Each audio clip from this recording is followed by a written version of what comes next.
Hey guys, welcome to the second part of this E3 preview discussion I'm having. The first part got cut out because my camera sucks and I only have, I guess, 15 minutes to talk.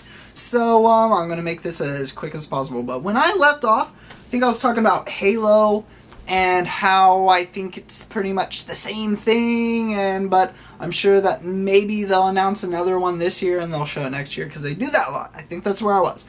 So if that was it, I was talking about Destiny because it's Bungie, and Bungie made the original Halos and they're making this new game. So this new game, Destiny, is pretty much an MMO. I think it's an MMO. It's been worded as an MMO. It's multiplayer only. We know that. So, the thing about this is, it's an MMO.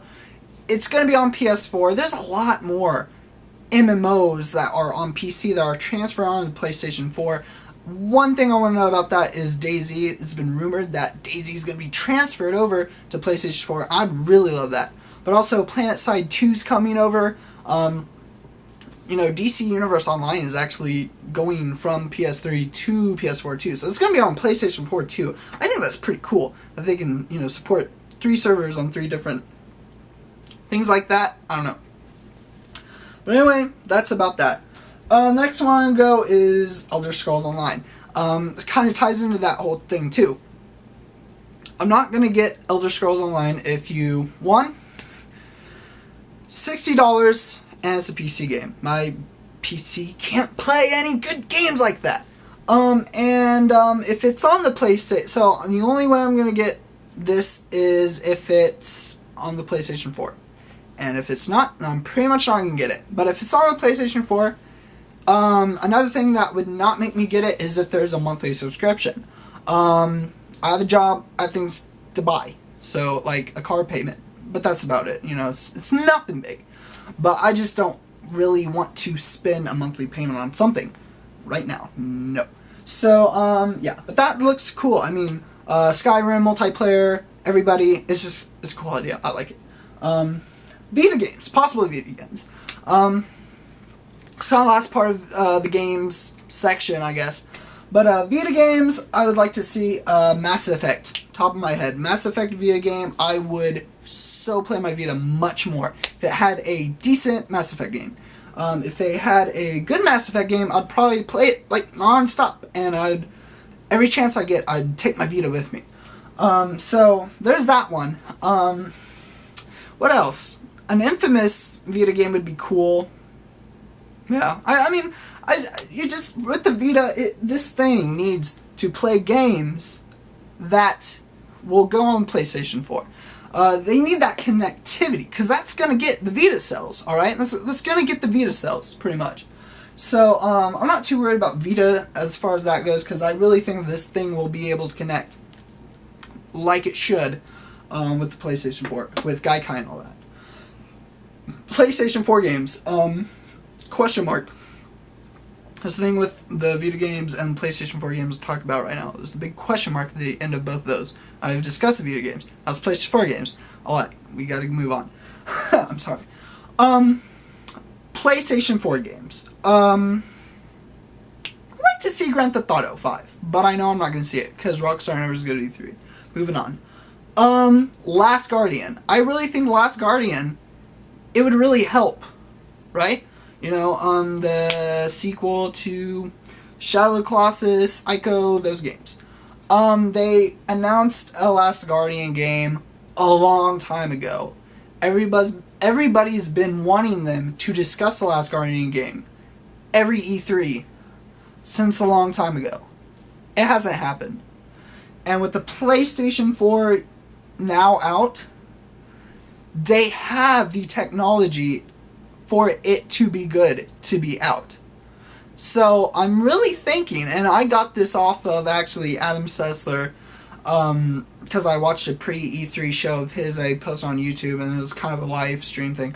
But he pretty much said, Adam Sessler, a terrific dude, he said that if this year there's no Last Guardian, there's no Last Guardian period. Because if you think about it, the PlayStation 4 is out, right? They have the technology. If the makers of those games were waiting for the technology to come out, a new technology to come out to make the game. It's out now, okay? They have to announce it this year for it to exist. I would not be surprised if after this E3 there's no Guardian, there's no New Guardian or Last Guardian. Sorry, I said New Guardian, I don't know why. I wouldn't be surprised if there's no Last Guardian ever. Because they're not going to wait 10 years. I don't know, there's just something not right with that. And I really think that if there's no Guardian this year, there will never be a Last Guardian. That's my thing. And, I've never played Ico or Shadow of the Colossus either, but it's kind of one of those big things, that...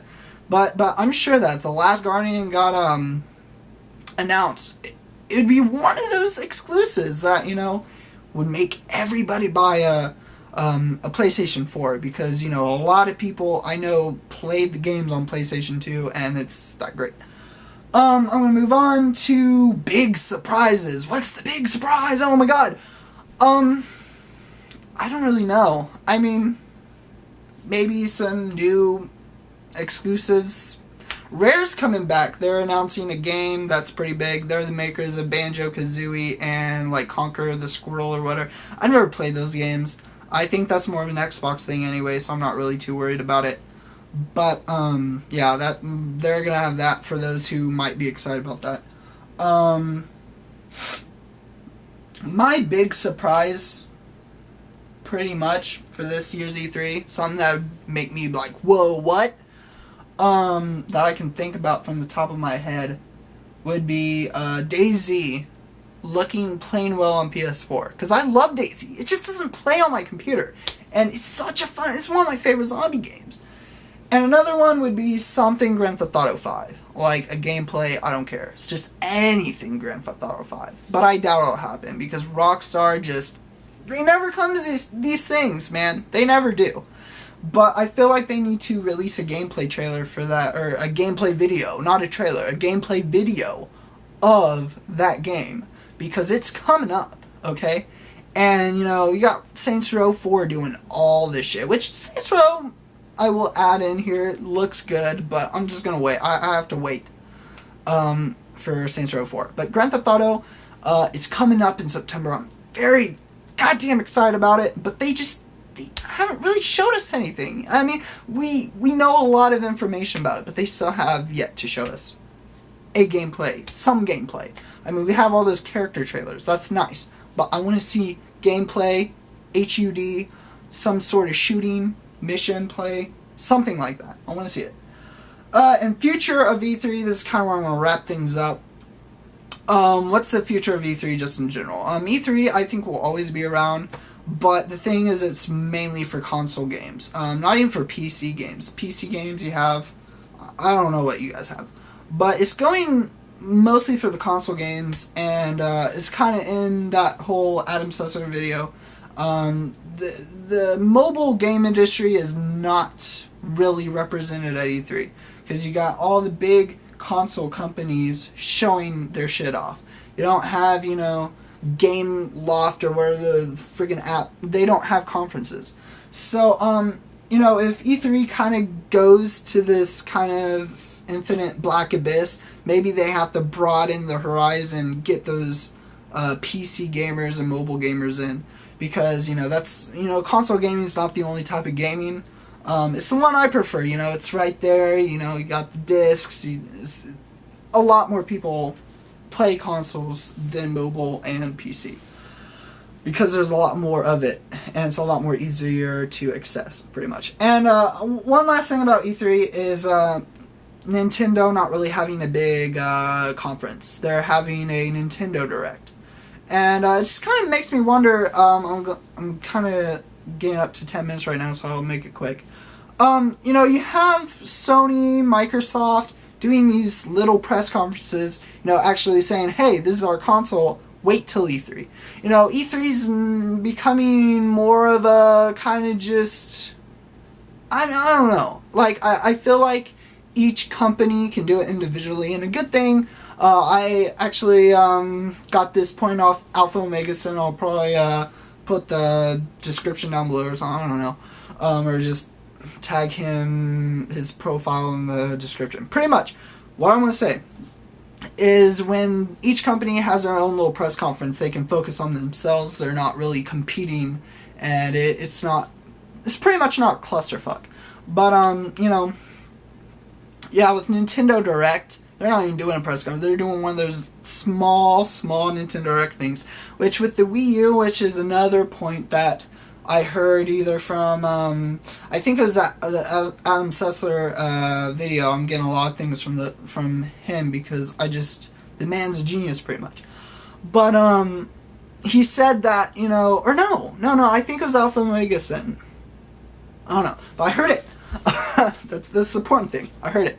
Nintendo needs an E3 press conference because they need that mainstream spotlight on them. Because nobody knows what Wii U is.